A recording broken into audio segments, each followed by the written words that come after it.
Hey YouTube world, it's Greg at Fully Tech Mechanical. We got a 2005 Toyota Tacoma in the shop today. We're doing a couple of maintenance items on it, and then also looking at a quote that the customer got recently from his dealer. This truck was just at the dealership for an oil change and a tire rotate and a full, 300 point inspection, whatever they call it. So they did up quite a list on it. This truck's probably worth about, I'm guessing, $8,000 today. Still a good reliable truck. It had a frame put under it under warranty about 2 years ago. The body's pretty solid. It's still running really well. We did a spark plug swap on it yesterday, and now we're just going through the list, and we're going to compile a parts list and a quote and give that to the customer. But this video is really not so much technical stuff. It's about understanding the process that most of the dealerships are starting to use or have been using for a long time. And they're quoting, and understanding what you're paying for, and understanding this will help you avoid getting screwed. So this is a copy of a quote that the customer received, the recommendations. If you look closely, I'm not going to go through it too detailed, but you can see there's absolutely no labor on there anymore. They're basically putting each repair in, parts and labor combined. I really feel this is kind of deceptive.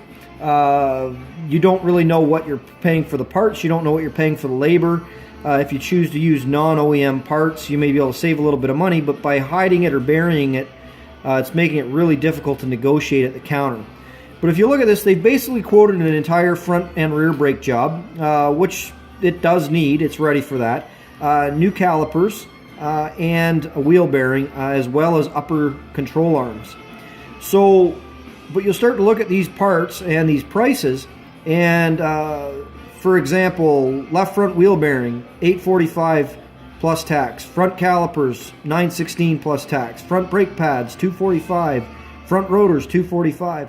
So you start looking at that, and what you really need to understand is these are each quoted out as if it was the only job on the work order. And if this customer were naive enough to approve these repairs, he wouldn't get out of the dealer for less than $6,000. And like I said, that's creeping up on the actual value of the truck. So what they're basically quoting here is, imagine the mechanic is going to replace just that wheel bearing. He has to go out to the parking lot with his work order and his seat cover, get in the truck, drive it into the shop, put it up on the lift, pull the front wheels, disassemble the front end, put a new wheel bearing in, put it back together, torque the wheels, put it back outside, fill out his paperwork. So now let's say he wants to do the brake rotors, but not pads and not calipers. Well, that's the same sort of process. He has to go outside, bring it in, take it apart, put it back together, torque the wheels, put it outside. So you see there's a ton of overlap, and that's the key word to understand is overlap. If I've got to pull the wheels off to repair a wheel bearing, well, then I don't have to take the wheel off again to change the brake rotors or the brake pads or the calipers. So there's probably 40% of the labor on this quote is repetitive work that the mechanic isn't going to do, because he's not going to change a brake rotor, then put the truck outside, bring it back in and change brake pads and go on and on and on. All the stuff on this job, this mechanic would probably be able to do in about 5 hours.